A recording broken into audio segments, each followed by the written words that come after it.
All right, hello everyone, and thanks for tuning in. My name is Dr. Allison Arwady. I'm the Commissioner at the Chicago Department of Public Health, and I'm joined today by a guest.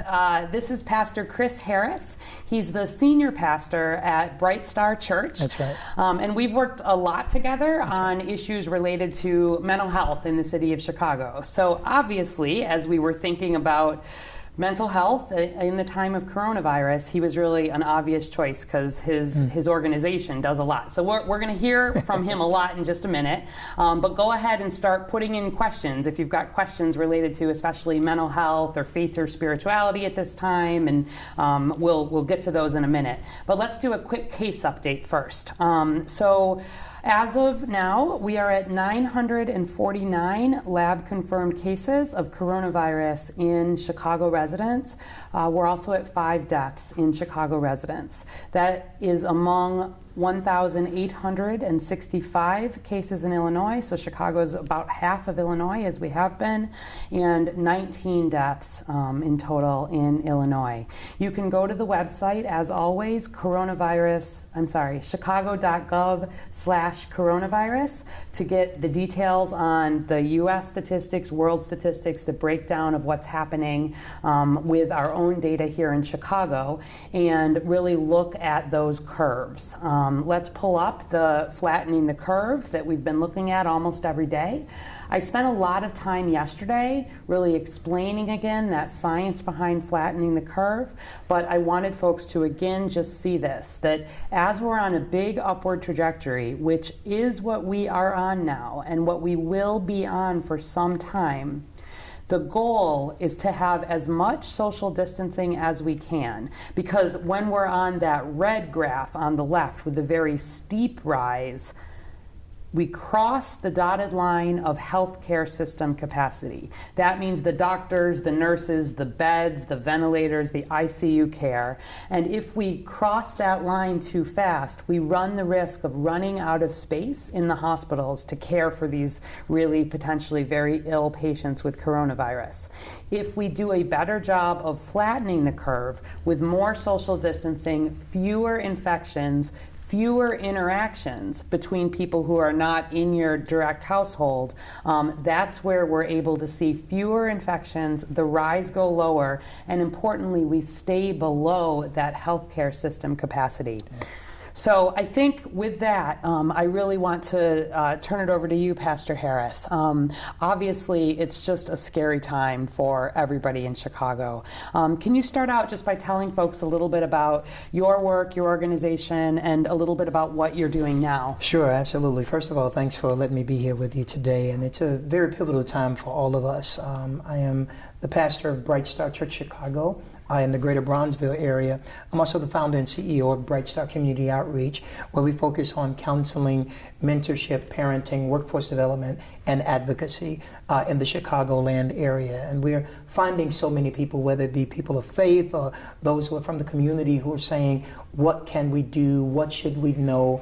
Where should we be? This is a good time for us to be educated, and I'm really grateful for our governor, our mayor, and people like you are leading in unprecedented times. We're really, really grateful for your information, because it's the very thing that's keeping many of us healthy and safe. Thank you. Thank you. So can you talk a little bit about, I know you have a hotline that's running right now. Yes. What has that been like? What are your folks hearing, your staff, your volunteers, the folks who are involved? How is this really affecting the work you're doing? Yeah, absolutely. So the Bright Star Community Outreach Helpline was really developed because of Chicago violence. I took a trip to Israel and saw a place called Natal, which focuses on counseling and PTSD issues. And when I learned that PTSD was an issue in Israel, it made me think about Chicago. I said, wait a minute. They're worried about sirens and missiles, but we're counting body bags and toe tags every day. And so I created this helpline called the Turn Center, TURN, the Urban Resilience Network. And at Bright Star Community Outreach, people can call in to get counseling. But now this COVID-19, this coronavirus, and it is causing trauma, anxiety, stress, and unrest in a whole lot of folks. So what we decided to do was, first of all, let's get our staff safe. Yep. We allowed them to start working from home about a few weeks ago. Good. And that's really us being proactive to make sure that we keep them safe. And then we also canceled our services coming face to face. We were going right along with the rules where the numbers were first 1,000 to 50, 100, and then all the way down to 10. Right, and which is where we are now, 10. That's right. And I think that's being socially responsible. And so the church has done that as well. And so what I decided to do was give people an opportunity, because this COVID-19 is causing a lot of trauma, a lot of stress. So we made what was a Monday, Wednesday, and Friday helpline every single day of the week, Monday through Friday from 9 o'clock until 6 o'clock p.m., where people can call to have not only support, help, and information about COVID-19, but also to get their trauma issues addressed. So it's been exciting to get our staff to the people, because that's really where we need to be right now. I hate that we need it, but it's good that we have it. Right. And you know that old saying from Grandmama, I'd rather have it and not need it than to need it and to not have it. And so we're glad that folks are actually calling the helpline. Absolutely. And that same statement is the way we think about emergency preparedness and our whole response, really trying to stay ahead, thinking about the worst, being ready for it, hoping you don't need it, but that's exactly right. So that's in line. All right, good. So already we're getting some questions for you. So Tabby Collar on Facebook. Can you speak to what you can do for a friend or loved one who is struggling with their mental health while you are socially distant from them? Absolutely. I think a couple of things we need to think about. One of the things that I shared, and it's a great question, one of the things I shared with our congregants is worry is like a rocking chair. It'll give you something to do, but it'll take you nowhere real fast. And a lot of people are really worrying and wondering what they can actually do. First of all, I believe in something called the ministry of presence. You know, when you can't change a circumstance, when you can't fix something for someone, the ministry of presence is important. Calling them, texting them, checking on them, FaceTiming. We are really blessed. Imagine this circumstance without technology. It's true. How would we be able to talk to each other? How would we be able to communicate or educate people right now? So we have FaceTime, we have Zoom, which is a miracle for so many people, bringing people together. So I think the ministry of presence is important, and showing people compassion, saying, I care enough to reach out to you and check on you just to make sure you're okay.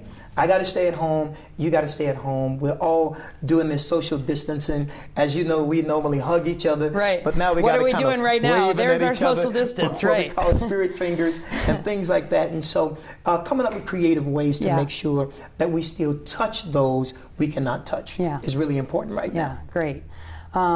Good. So let's talk a little bit about how faith and spirituality for people play a role in mental health and just in getting through this crisis in Chicago. Sure. First of all, having something and someone to believe in right now is vitally important. Churches are really facing an unprecedented time right now. There's never been a time that we have had to preach through, minister through a pandemic. Many of us don't even know how to handle that. And it's really, really unfortunate. And you have to have the ability to believe. For me, it's believing in God. It's believing in that faith, that preaching and teaching and singing that we've been doing all this time. Now is the time to really lean on that at this very moment. And then the other thing is believing in the power of prayer. I still believe in the power of prayer, and I believe that's the only thing, the main thing that's going to get us through the other side of this. I'm firm on my belief that there is another side. And so whatever you believe in, however you believe, wherever you go to for that place of refuge, now you have to do that. Our homes have to be the churches now. Our living room has to be the sanctuary now. And so many people are running to that. So don't stop believing. This is not the time for us to do that. Got to still have a hope. Yeah, all right, good. And recognizing that not everyone has a faith or a spirituality piece. Can you speak a little bit about how we keep connection at a time? Yeah, believing in humanity. This is a wonderful time. Yeah. Because now believing in the compassion of individuals, believing in the heart of love of people, believing in humanity is really the biggest thing. We're finding people that are praying for folks, right? That are calling people, that are just checking on folks. And I always say this, there's so many people who are so heavenly minded, they're no earthly good, right? What do we do right here where we are, right? If there's a person, if I encounter a person that is atheistic in their mindset, listen, right now, I need to believe in them. They need to believe in me. We need to believe in humanity to say, hey, love is the bridge that will get us over to the other side. Compassion is the bridge that will get us over to the other side. But at the end of the day, if we look at all of the bad news, it can discourage us and give us anxiety. But look at how humanity is rising up.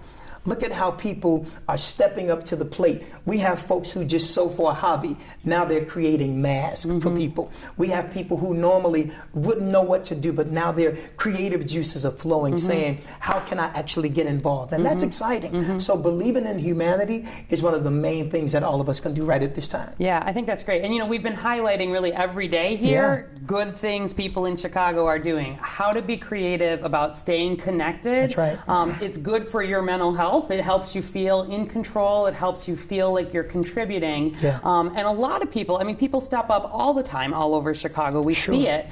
But the way that has to happen now is just different than normal. We've got this new normal right now. That's right. Holding ourselves accountable is important. You know, at the end of the day, I stay home because someone else cannot, right? I make sure that I look out for those parishioners and community members who actually are really worried and walking through a level of fear and anxiety that they've never. I got to hold myself accountable now, and my family, because that's really what it's all about. Yeah. So let's talk about some sort of self-care tips. Sure. What are you doing to sort of stay healthy? What are you encouraging folks in your congregation, and then for the folks who are answering your hotline? Yeah, absolutely. One of the things that I'm doing is making sure that I keep myself busy. I have these 7 things, you know, that I shared. For me personally, I'm reading the Bible more, number one. I would encourage people to do that. If the Bible is not yours, read another book that gives you inspiration. Number 2, be realistic. Because right now, if we are not realistic, we'll go out too early. We'll start engaging too quick. And we will become insensitive to where we are right now. Number 3, be flexible. How can I be flexible? What is the new normal? Change is inevitable right through here, and we gotta be resilient. How do I make sure that I'm flexible? I used to do this, but what do I need to do now?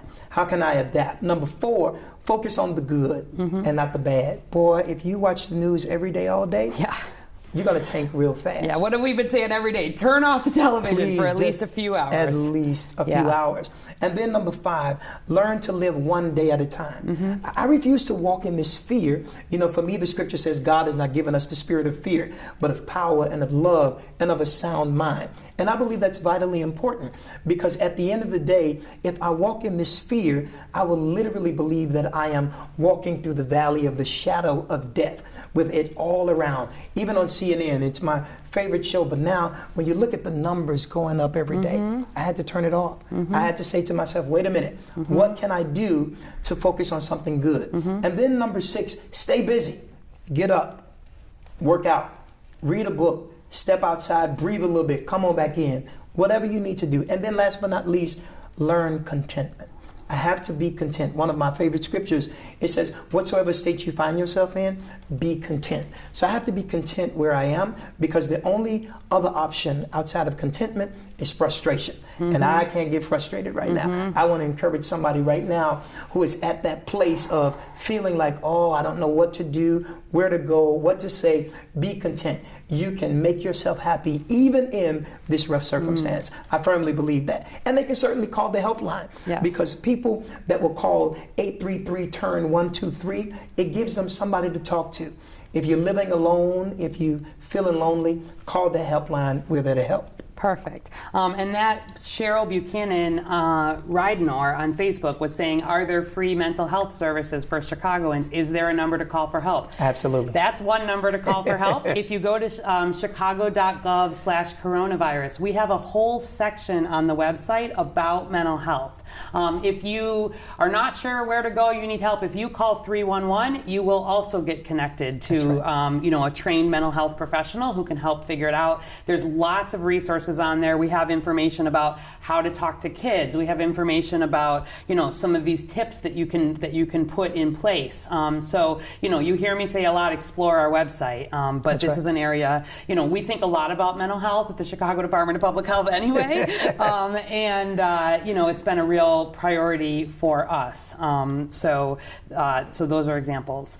So let's see, we've got Erica Allison is noting these comments about potentially spaces not being available outside in the way that they may or may not have been. And she's wondering, what do you suggest that those of us without outdoor space do for exercise and our mental health? So you can take some, and then why don't I add on? Sure. First of all, I think one of the main things that I've been able to do is get my favorite space in the house where nobody else is, because I need that space for myself, and encouraging positive things to do. Actually, I've noticed a lot of people are doing their Facebook Lives, and people are becoming creative. Everybody is someone who's working out now, right? Yes. Everybody's a teacher. I don't know when this happened, but everybody's now teaching classes. And some folks, I'm excited because later on this week, I'm actually going to go live and try to cook for the first time. Nice. Now that's probably going to be pretty funny to a lot of people. Yes. Because the only thing that I know how to cook are hot dogs and pork and beans. Maybe a little soup. Everybody's learning new skills right now. I'm telling you, that's what you have to do. And that's one of the things that I'm learning how to do. And then also having fun, making videos with my children and with the family. I certainly cannot dance. Well, my kids would love to hear me admit that. They got it on tape now. But the reality is, doing fun things with the family is really important right through now. Yeah, great. And I would just add, we've been having a lot of conversations about the importance of being outside. And I do think that it is important for people to be outside. Yeah. The concern is that if we have a lot of people who are outside in the same space, even when people are trying to do that social distancing, if you're having crowds, it just has the potential to really just not be safe. And again, this flattening the curve right here, this is like, especially for the next couple of weeks, this has to be our priority. That's right. So, I think about, definitely get outside, let your kids out. I want everyone to be getting their heart rate up in some way during the day. That's so, right. As you mentioned, everybody's now teaching videos about, YouTube and you name it, about various exercise. There's a lot of things that you can do at home. Certainly where people are out, we talked about this yesterday in exercising, being by yourself or just being with someone who is in your household. It's not the time for running groups. It's not even really the time for walking buddies. That's right. Limit that close contact. And then where you are out, don't be in the spaces where a lot of other people are going. Yeah, one of the things I was telling our congregants, don't take it serious when it touches your doorstep. That is right. Right. Don't all of a sudden say, I'm really concerned when it's your family member. No, be concerned now. We need to be proactive when it comes to this, because at the end of the day, everybody's our family member. Yeah. Everybody is. And we need to make sure that we not only hold ourselves accountable, but hold our peers accountable and say to them, hey, I noticed you were out there doing some things that are unsafe for all of us. Why don't you rethink that? And I think this is a good time for us to actually do that. They're talking about millennials, or what they're calling the invincibles. But at the end of the day, there are a lot of people of all ages that are being impacted by this. And then some folks are not taking it serious. Now is the time. That's right. And we've talked a lot about how, this one is less of the U-shaped curve, luckily, where we see a lot of very young people and a lot of very old people with a really serious illness. Most of that serious illness is in that older group and the people with the underlying medical conditions. But it doesn't mean that people from all ages cannot, we have ill people of all ages here in Chicago. But really, even if you're feeling like you're in an age where it's not going to be a problem, you have the potential of spreading the virus. That's and right. if you're spreading the virus to others, not only are you putting those vulnerable folks in risk, but you're putting the demand on our health system That's at right. risk. Yeah, there's a young man who's a member of our church. He is not even 40. Yeah. And they just had to get him on a ventilator. Yeah. This is very serious. It and is. a lot of people don't realize. There's also, I got a phone call and had to pray for a family where a young man who was 18 passed away. So this is very serious. And people absolutely have to make sure that we hold ourselves accountable and be a part of this process. People like you who are educating us, it behooves us to pay attention. Yeah, and we've got people in ICU beds, intensive That's care right. unit, all over this city, all of the hospitals, and we still have capacity, but where we look at other settings that are very quickly running out of capacity, and where we see our curve still very much on this uptrend, I expect, when I'm on here tomorrow, we'll be talking about being over 1,000 lab confirmed cases just here in Chicago. And we know there are others who have not been tested. We've talked about we have ways of really monitoring this even without everybody being tested yet. But it is the time for everybody to be thinking about, if I do not need to be outside, it's the time to stay home. That's right. That's right. Yeah.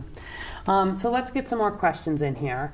So Sinmer13 on Twitter, will we see a bigger spike in cases before we see the end of the virus? Yes. Unfortunately, this is going to get a lot worse before it gets better. The reason why we're emphasizing these talking points so much, the reason we're talking about bending the curve and the healthcare system capacity is not theoretical. Yeah.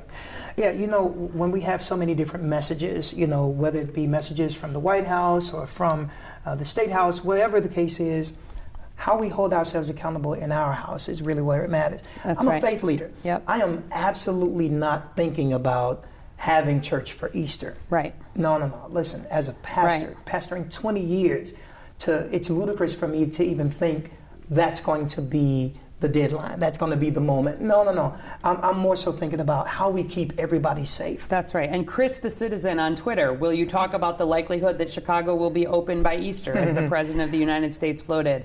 I mean, I agree with this. That we've already talked about closing, we're going to have our schools closed longer. We're looking at the data every day, but we need to do what's right for Chicago here. Yeah, I think that's really, really important. And there are many of us who wish this will go away tomorrow. Right. But if, in fact, we don't have enough data and information to say we'll be open by Easter, we need to be responsible, especially as leaders.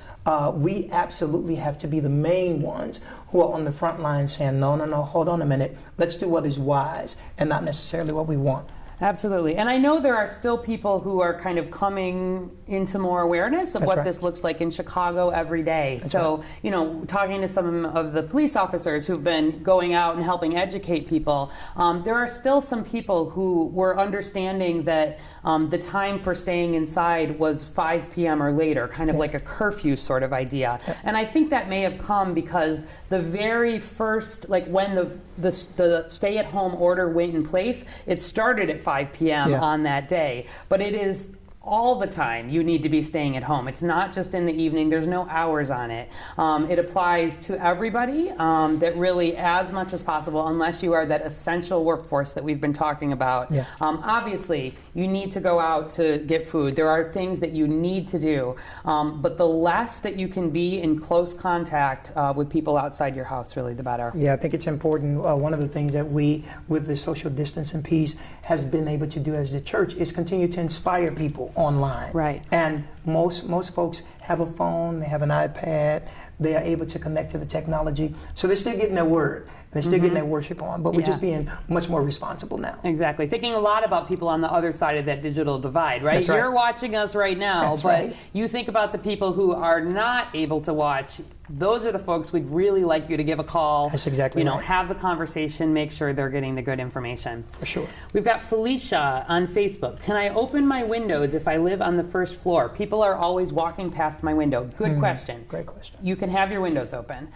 We've talked about this is not sort of an airborne, broadly in the air disease. It's about the close contact. That's right. Particularly at times where people are staying inside. I know the weather's getting warm. This is really one of the things we're worried about. Warm warm weather in Chicago. We love it. It's the end. You know, everybody wants to put on their shorts and be out and have a picnic. It's not the time for that, but having your windows open is safe and appropriate, even if people are passing by on the first floor. You know, I've been asking the question, you know, because we were talking about wash your hands, wash your hands. Yes. First of all, you know, I told my congregation, if washing your hands is a new phenomenon, we have a problem already. But this is a good time for us to be reminded of that practice. Wash them over and over again. And my son was just saying, Pops, my hands are crackling because I'm washing my hands. And I said, that's a good problem for you to have. Just grab some lotion and put it on there. But we definitely need to continue to wash our hands. Right.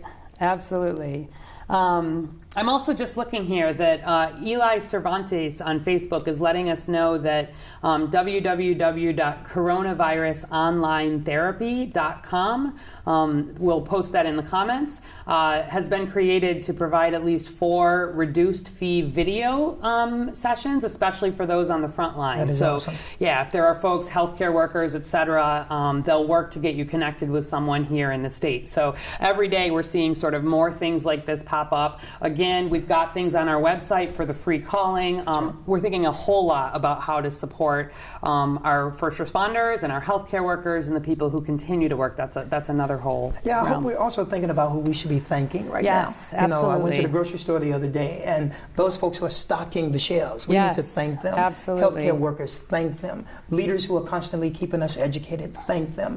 And folks who are doing a lot of homeschooling by way of their own platforms on social media, thank them. There are a lot of people that we need to be thinking about right now. People who are delivering the food, That's right. give them a good tip. You know, really be thinking about the folks who are out and kind of keeping most of us as home as we can be. That's exactly We're right. aiming for about 75% of people really home, period. We Yeah. talked about that yesterday. Yeah. So I'm grateful for the faith leaders that are calling their members. I'm Yep. grateful for those pastors who are coming up with innovative ways. We're performing funerals via FaceTime now. I know. It's really, really sad. And folks who actually cannot get to their loved ones in the hospital, we have to be there for them. So I just want to take a moment to thank all of the folks who are not being thanked for all of the great work that you're doing. Keep it up. We need you. And it's what's helping us to keep wind beneath all of our wings to fly above all of this. yeah, appreciate that. And the mayor and I have both been on multiple calls with actually hundreds of faith leaders of different kinds across Yes. Chicago, you know, really to make sure that you're all getting the information. If we right. need to be putting together information in different ways, we know you reach a lot of people who it's harder for us to necessarily get to from the city perspective. That's right, So- and I got to tell you, those calls have been very helpful Yeah. because we are faith people. We Right. are faith leaders. We Right. are not in healthcare. This is not our area of expertise. But because of the information you guys have been given to us over and over again, it has helped us to help so many other people. So please keep that up. Wonderful. All right, thanks. So I think we'll do just one more question. Tomorrow we'll get back to sort of more science and the quick rounds of questions. So let's take, here's one that's for me. Susan Weiner on Facebook. I had a flu shot in October. Does it give me any immunity to COVID-19? No. Flu shot protects you against influenza. I'm very glad you got your flu shot because the last thing we want someone having is influenza at the same time as coronavirus. It helps protect, but there is not a vaccine for coronavirus, and the protection against flu does not translate over to the protection for coronavirus. So really important to do all of the things that we've been talking about regardless of whether you've had a flu shot. So we usually sort of end each of these sessions really talking about some things people could do today and some sort of good news kinds of stories. Anything you want to start us off with there? Sure. First of all, let me just say thank you again for having me on Yeah, with and you thank today. you for being on. It's really, really exciting. And Bright Star Community Outreach is here for you. Again, you can call our helpline 833-TURN-123. The information is right there on your screen. And we want you to know that you are not alone. There are many people that are right there by our helpline that's ready to talk to you and be with you. It's what we call, again, that ministry of presence. That's what it's all about. And then the other side of that is I'm really, really grateful that our family is healthy and our friends are healthy, but I'm hopeful.